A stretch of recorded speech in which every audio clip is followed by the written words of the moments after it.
Now, as much as it may seem like it, I am not a designer snob, okay? A good bag is a good bag is a good bag regardless of who it's by. So recently I made a video on the only 10 designer items I would choose to have if I was limited to 10. And those 10 items in total would hypothetically set me back a little over $50,000. No biggie, right? But I also did mention it's not like I can't supplement my collection with other items, maybe from other brands that aren't considered pure or high or elite luxury brands, but nonetheless are equally respected and recognized and have amazing high quality products. So I figured I would also share with you 5 of what I would consider to be mid-tier designer items that, I'm not gonna lie, are totally tempting me at the moment. I was gonna do 10, but honestly, there's just 5 items that are like top of mind for me. So this isn't like oh, these are cute, I'd consider getting these. These are more like, someone please help me, because I am 99.99% ready to pull the trigger on these. And because they are considered more affordable, I am definitely on the struggle bus. The first item that I am currently completely tempted by is the Mulberry Lily in the pigment blue heavy grain, and this retails for $1,300. Now this one kind of surprised me a little bit because I always thought I would be getting other variations of the Bayswater first. So I have the Bayswater in the backpack edition, which I snagged during one of their biannual sales online, and I do love it. However, if I wanted to carry my laptop, I do have to slip it in vertically and leave the top open because it wouldn't fit any other way. And if I didn't already have the Birkin 35, I would want a regular Bayswater hands down. So just to give you a quick look at the Bayswater Backpack Edition, as you can see, there are removable straps that you could put on here. I usually do carry it open since I do carry my laptop. Now, I've always liked the Lily. I just never really truly considered it until I saw it in their new seasonal blue. Again, I think it's called pigment blue, and on the Lily, like, my heart just stopped a little. You guys know I'm not big into color. Like, I'm a neutral girl, right? Brown is a color in my opinion, but I don't know what it was about this blue with the brass hardware and the chain strap. Like, it's so bold, it's so in your face that it passes being obnoxious, you know? It's so unapologetically blue, and I think it complements the hardware so well. At $1,300 for the regular size, it also comes in a mini and a medium size. It's definitely more affordable than your traditional designer bags for something of the same size or of a similar design. I mean, this is one bag I can't look at and think about for too long. If not, it'll for sure accidentally end up in my collection. I know there are those who would straight up consider Mulberry a designer brand, but in my opinion, I do see them as more of a mid-tier brand, simply based on the principle of pricing alone. Now, they also released this blue in a bunch of their other classic designs too, but something about the Lily just really stood out to me. I will, however, give an honorary mention to their new Islington bag. I think this version retails for about $16.50 for the smaller version, and it's totally giving me Kelly vibes. I also like the size of the Postman turnlock on the Islington bag. I think it's a lot more proportional compared to like the Lily, which is a little on the larger side for the size of the bag. Oh, and one last thing before I move on, before this turns into a 100% Mulberry video, I did come across these sneakers too, and let's call it for what it is. These are 100%, well, maybe 90% Kelly Day sneaker dupes. These are called the Mulberry Low Trainers. They have them in several colors, but I'm kind of digging the white and brown pair. Now, these are limited editions, and they are from the current collab with Axel Arigato. I think they're a Swedish shoe company, and I honestly don't know too much about them. Now, the second item would be the Marc Jacobs leather micro tote, and those retail for $325. I'm especially loving the colors rose and cotton. Now, I do have a very similar looking bag, the Longchamp Le Foulon top handle in a small, and if you watched my dupes video, you know that I originally picked up the Le Foulon only because I initially wanted the Marc Jacobs tote, but felt like the branding on the side is a little too much for me. So just to give you a look at this bag, you do have top handles, you do have an adjustable and removable leather strap, and it does have a zip closure.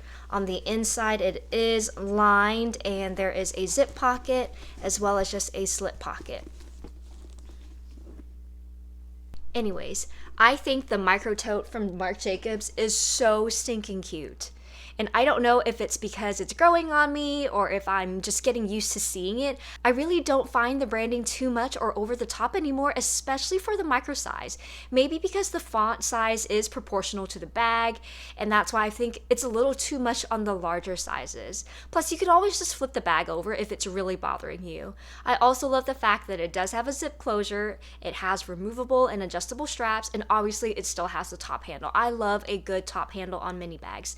Plus, I figured at that price point, it's a perfect way to play around with lighter colors, and I wouldn't be half as worried if something happened to it. I wouldn't be crying about it, you know? Like, one of my dream bags would be a small Lady Dior in the color latte, and I'm 100% open to getting it pre-loved. But when you do find it in that color pre-loved, it's usually looking pretty dinky and almost always shows signs of discoloration or color transfers. Now, the third item is from a brand I discovered last year, and it is the Mini M frame bag from MANSUR GAVRIEL. I think it looks so beautiful in the color camel. Now, this originally retails for $695, but it is currently on sale for $485. I do have one MANSUR GAVRIEL bag in my collection, and it is their Cloud Clutch in the color Biscotto in lambskin, and this clutch is heavenly. So just based on this one bag alone, I think their bags are of such good quality, and I love the fact that they do go on sale. Oh, I was also going to give you a close-up view of the Cloud Clutch. I've talked about this in several videos before.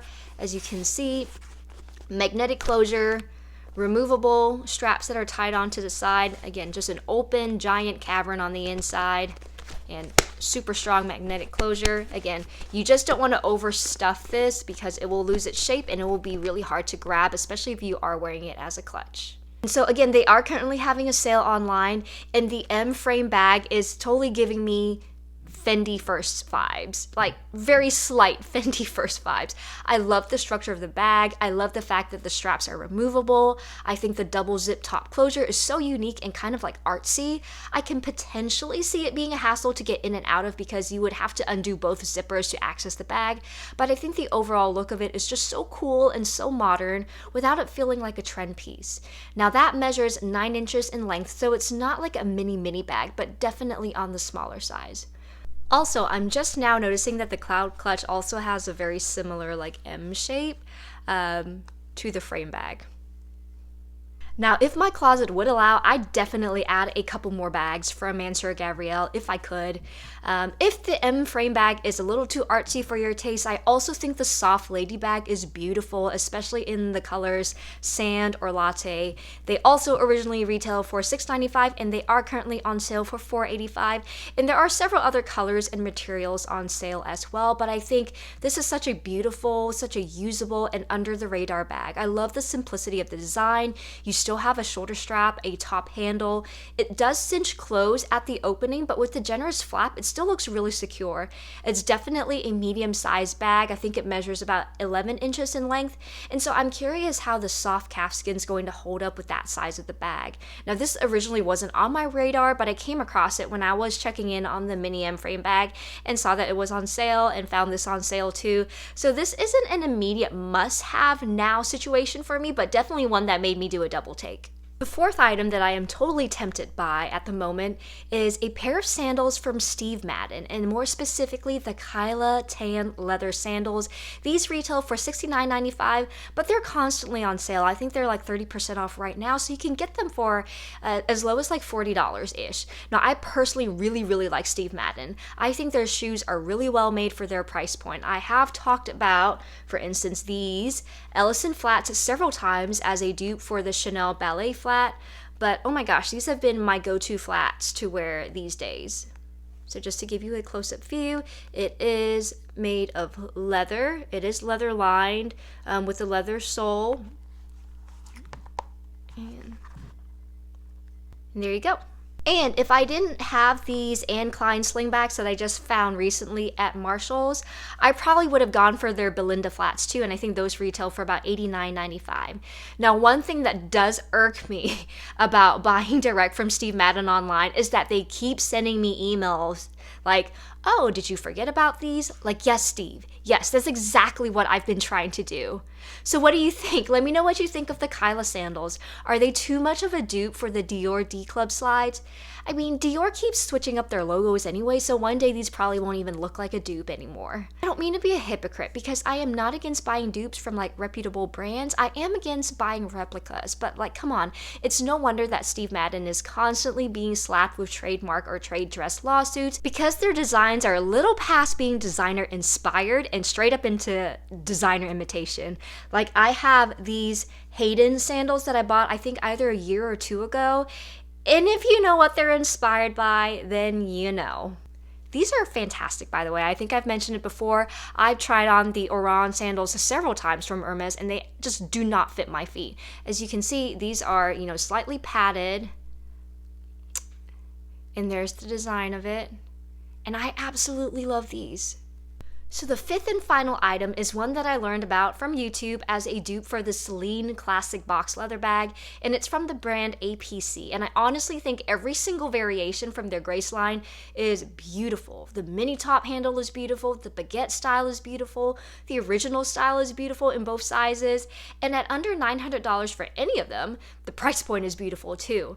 And if you don't want it to feel like too much of a dupe, I think the baguette is so great. It's less expensive than the regular version and retailing for $6.95.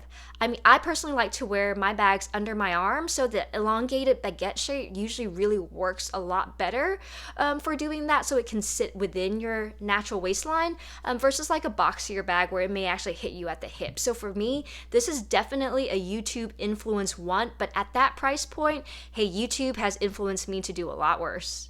As a side note, A.P.C also has their Sarah bag line collection, which is a straight up dupe for the Giorgio Armani La Prima bag. So I wanted to show you my La Prima bag.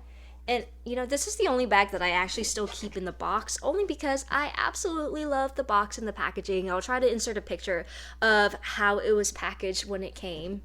So.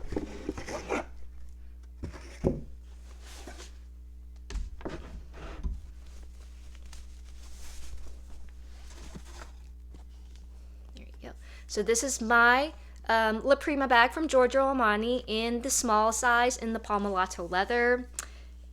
I've shown this bag plenty of times before, so I'm not going to go into detail.